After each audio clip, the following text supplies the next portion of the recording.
জানেন যে বাংলাদেশে আগামী 12ই ফেব্রুয়ারি একটি নির্বাচনের কথা রয়েছে, একটা শিডিউল রয়েছে। আদৌ সে নির্বাচন হবে কিনা এটা নিয়ে এখন অনেক সংশয় শঙ্কা সব মহল থেকেই আছে, এমনকি সরকারের যারা আছেন কিংবা যারা নির্বাচনে অংশ নিয়েছেন তারা তাদের প্রচারের মধ্যেও যদি তাদের কথাবার্তাগুলো আপনারা শুনে থাকেন, দেখবেন যে তারা নিজেরাই সংশয় শঙ্কা প্রকাশ করছে, উদ্বেগ প্রকাশ করছে নির্বাচনের পরিবেশ নিয়ে।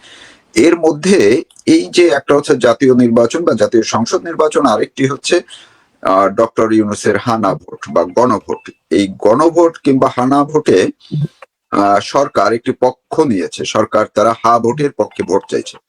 ইতিমধ্যে নির্বাচন কমিশন মানে অনেকদিন হা ভোট চাওয়ার পরে নির্বাচন কমিশন এখন বলছে যে সরকারের কেউ এই হা ভোট চাইতে পারবে না, এটি নির্বাচন আইনের আচরণবিধি লঙ্ঘন।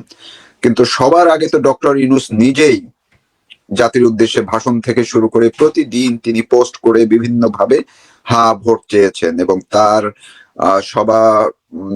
সভার যারা আছেন তারা থেকে শুরু করে প্রজ্ঞাপন করে সরকারের সব মহল থেকে চাইতে বলা হয়েছে, এবং প্রায় 200 কোটি টাকার মতো এই জন্য বরাদ্দ করা হয়েছে। এখন কি হবে?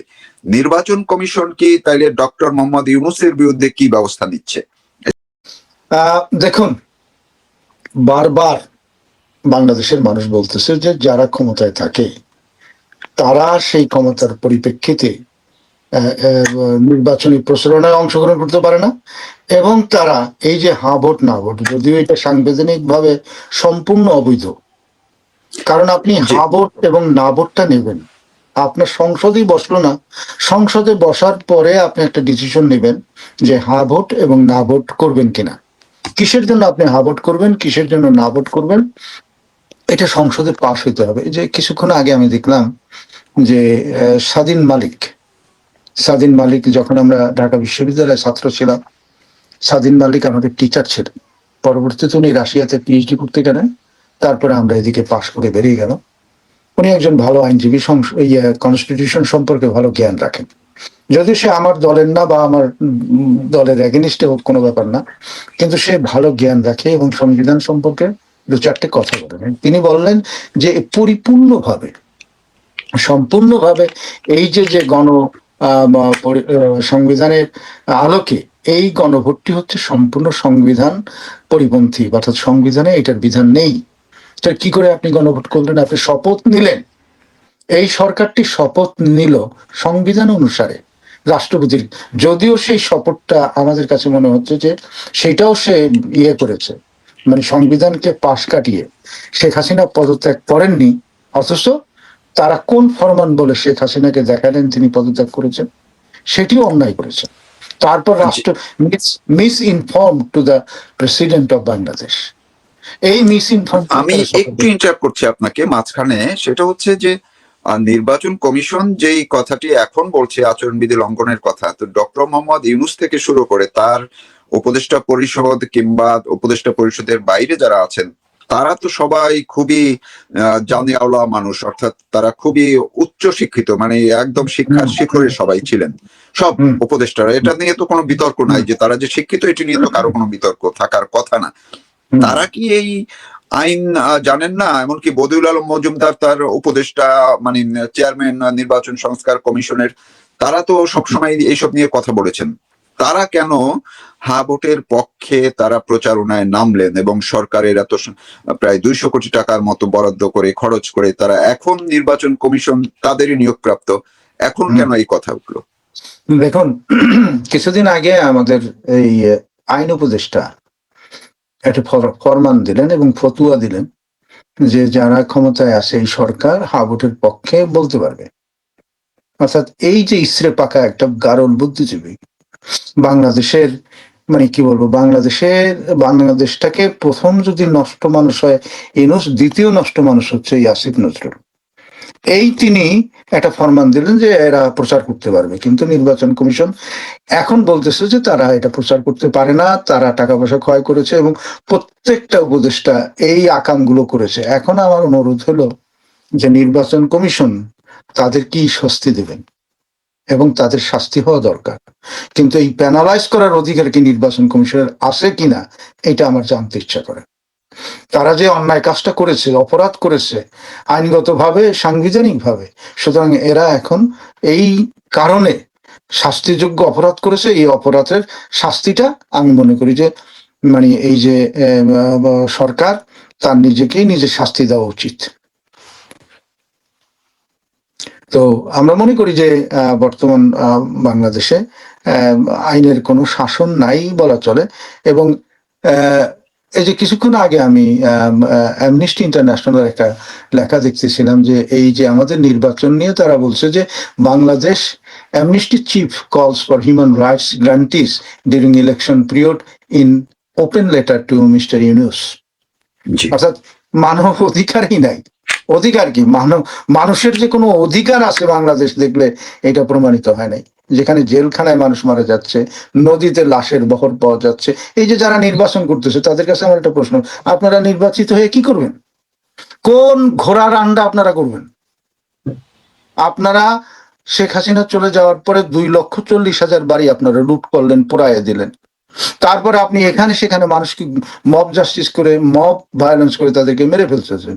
তো আপনারা নির্বাচনের পরে সেটার কি লাইসেন্স চান যে আপনারা নির্দ্বিধায় মানুষ মারতে পারবেন? সুতরাং আজকে নির্বাচন কমিশনার উনি হচ্ছেন নাটের গুরু।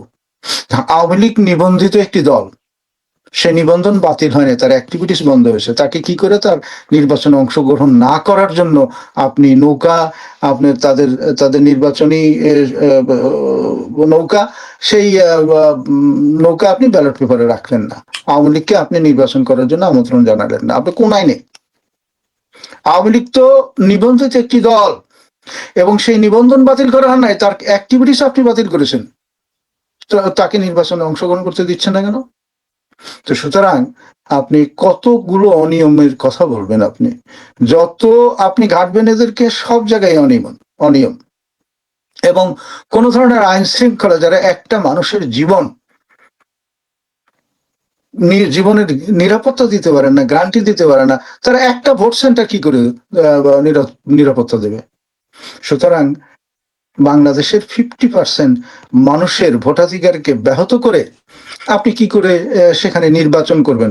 আমি আবার বলছি যে একটা দেশের 50% মানুষের ভোটাধিকার বঞ্চিত করে কি করে আপনি নির্বাচন করবেন? এবং এই নির্বাচন কমিশনার কি আসলে উনি ঠিক আছেন? উনি কি জাস্টিফাই করেছেন? আওয়ামী লীগের, আমি আবার বলছি যে আওয়ামী লীগের নিবন্ধন তো বাতিল হয়নি, তার অ্যাক্টিভিটিস আপনি বন্ধ করেছেন। তাহলে তাকে নির্বাচন করতে দিবেন না কেন? কোন আইনে তাকে নির্বাচন থেকে তুলে রেখেছেন আমাকে দেখান। সুতরাং এগুলোর কোনো জবাবই নাই।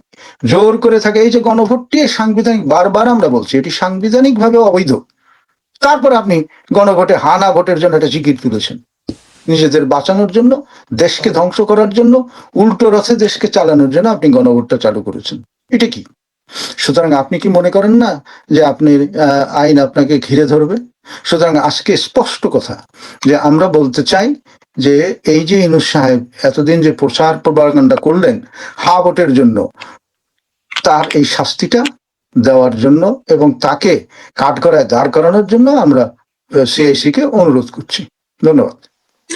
কিন্তু এই সিসি তো তার নিয়োগপ্রাপ্ত সিসি এবং এখন যারা আছেন সব তাদের লোকজন, তারা কি এটি করবে? তারা করলে তো, যখন প্রায় 1 মাস, তারা 1 মাসের মতো তারা ডক্টর ইউনূস সহ তার প্রচারণা চালিয়েছে হা ভোটের জন্য প্রকাশ্যে, এবং বলা হয়েছে যে হা ভোট না দিলে, উপদেষ্টারা পর্যন্ত বলেছেন বিভিন্ন দেশে জেলায় জেলায় ঘুরে মিটিং করে সেখানে প্রশাসনের লোকজন জড়ো করে, তখন নির্বাচন কমিশন কি করেছে সেগুলো কি তারা দেখে নাই?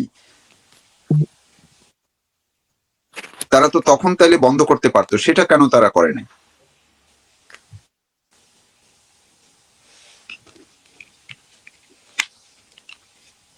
মারুফ ভাই, আমি জানি না আপনি আমাকে শুনতে পাচ্ছেন কিনা। জি, আমি আপনাকে শুনতে পাচ্ছি না। আমি আপনাকে শুনতে পাচ্ছি না এবং আপনার প্রশ্নটিকে আমি এখনো বুঝতে পারিনি। আমি পুনরায় বলুন। আপনি, এখন আপনার কি শব্দ শোনা আমি যাচ্ছে? শুনতে পাচ্ছি না। এখন শোনা যাচ্ছে?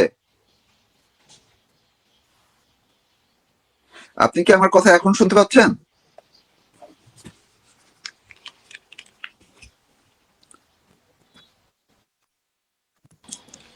এখন শোনা যাচ্ছে? আপনি একটু জাস্ট আমি দর্শককে অনুরোধ করব 1 মিনিট একটু লাইনে থাকার জন্য, হয়তো একটু টেকনিক্যাল সমস্যা হচ্ছে, আমি এখনই ঠিক করছি এটি।